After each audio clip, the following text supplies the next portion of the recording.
तो आज हम आरिफ हबीब लिमिटेड का रिव्यू करेंगे और उसमें हम समझने की कोशिश करेंगे इनके क्या रिटर्न्स आए।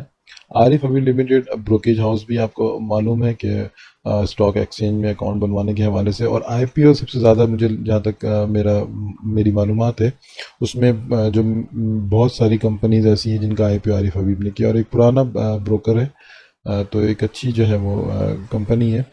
अच्छा, करंट प्राइस जो है इसकी 47 रुपये 51 पैसे पे इसका ट्रेड हो रहा है और वॉल्यूम जो है वो भी बेहतर है। 3 बिलियन का मार्केट कैपिटल है। 3 बिलियन की मार्केट बहुत छोटा 3 बिलियन का मार्केट कैपिटल।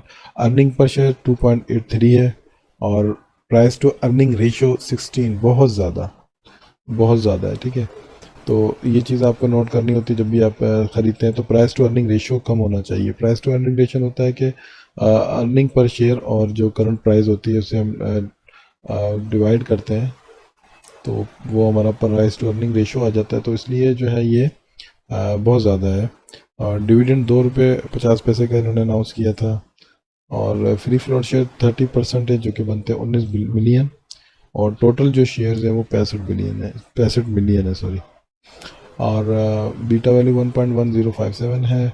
अभी यहाँ पर देखें कि आगे हम देख लेते हैं कि इसमें जो हाईएस्ट इनका रहा है एक साल का वो 49.75 पैसे और 23 रुपये और 50 पैसे। तो लो 23 रुपये का था और हाई 49 रुपये। इस वक्त 47-51 पे ही खड़ा है। और यहाँ पर आप देखें रिटर्न्स की जब जहाँ तक हम बात कर लेते हैं तो एक साल के जो रिटर्न्स हैं वो आप ऐसे समझ लें कि 46% का रिटर्न 1 ईयर में है, 62% का रिटर्न 6 महीने में, 9% का रिटर्न जो है 3 मंथ में और -3% का रिटर्न 1 महीने में है और रिटर्न जो है वही 1 वीक के 6% है।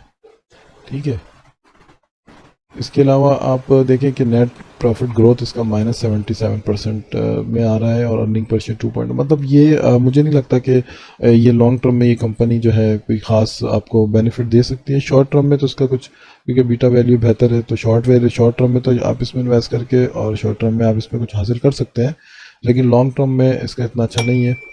टोटल लाइबिलिटीज़ जहाँ तक देखें तो 2 बिलियन की है और 4 बिलियन की इक्विटी है और 1 मिलियन की इन्वेस्टमेंट है। डेप्थ जो है वो 69 मिलियन का। तो इस हिसाब से तो ये सही है।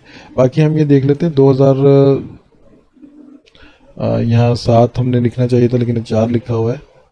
2007 से जो है और 2024 तक के जो रिटर्न्स है वो हम देख लेते हैं। अगर 1000 शेयर परचेज किए होते उस वक्त तो 108 रुपये का एक शेयर था और 108 रुपये 30 पैसे का एक शेयर था और लोएस्ट प्राइस हमने इसमें ली है। और डिविडेंड जो पैड किया 1,92,622 रुपये। बोनस शेयर इस टर्म में पूरे मिले हैं 15 साल में 2,697। करंट प्राइस जो है वो 47 रुपये 51 पैसे की है। टोटल शेयर बन जाते हैं 36,097 और टोटल वैल्यू बन जाती है 3,68,000 जो कि 7% का ग्रोथ है। और 7% का ग्रोथ आपकी ये कह सकते हैं कि 7% ग्रोथ इनफ नहीं है, क्योंकि जो 15 साल में जो, अगर आप इन्फ्लेशन की जहाँ तक बात करेंगे, इन्फ्लेशन की अगर बात करेंगे गोल्ड की या इन्फ्लेशन की अगर आप बात कर लें तो एवरेज इन्फ्लेशन भी 10 से 15 साल में तकरीबन 10% की एवरेज इन्फ्लेशन है। तो इन्फ्लेशन को भी कवर नहीं कर पाया तकरीबन ये 15 साल में। अगर ये इन्फ्लेशन को ही कवर करके और आगे कुछ रिटर्न देता तो हम इसको लॉन्ग टर्म के लिए समझ सकते थे, लेकिन लॉन्ग टर्म के लिए ये एक अच्छा स्टॉक नहीं हो सकता। मेरा अंदाज़ा ये है। आप कमेंट्स में बताएं कि आप इसको किस तरह से देखते हैं और डिटेल आपके सामने यहाँ पर मैं आपको दिखा देता हूँ कि 2007 से डिविडेंड दिया है इन्होंने 10 रुपये का और 2007 में बोनस भी दिया है। 2008 में डिविडेंड और 2008 में बोनस। 2008 में बोनस 9 में डिविडेंड है, 9 में बोनस है, 10 में बोनस है, 12 में डिविडेंड है, 12 में बोनस है, 13 में डिविडेंड है, फिर बोनस फिर डिविडेंड, 14, 15, 16, 17, 18 में डिविडेंड है और 18 में बोनस भी है। तो बोनस और डिविडेंड तो ये मतलब कंटिन्यूसली तकरीबन पे ऐड करता आ रहा है। लेकिन बात वही है कि इस वक्त जो इसकी प्राइस हैं और जो इसकी जो रिटर्न्स है वो इतने नहीं है। हाँ, शॉर्ट टर्म के लिए ये बेहतर हो सकता है तो आप इसको भी कंसीडर कर सकते हैं। उम्मीद करता हूँ आपको वीडियो पसंद आई होगी। मजीद वीडियो के लिए आप हमारे चैनल को सब्सक्राइब और डिस्क्रिप्शन में मजीद कंपनीज़ के रिव्यूज़ हैं, आप उसमें जाके रिव्यूज़ देख के फिर आप पाकिस्तान स्टॉक एक्सचेंज में इन्वेस्ट कर सकते हैं और कंपनी के बारे में आपको मालूमात मुकम्मल मिल सकती है। और फिर उसके बाद ये कि आपके लॉसेस करने के चांसेस कम होते हैं और आपको पता होता है किस कंपनी में इन्वेस्ट किया जाए ताकि लॉन्ग टर्म में आपको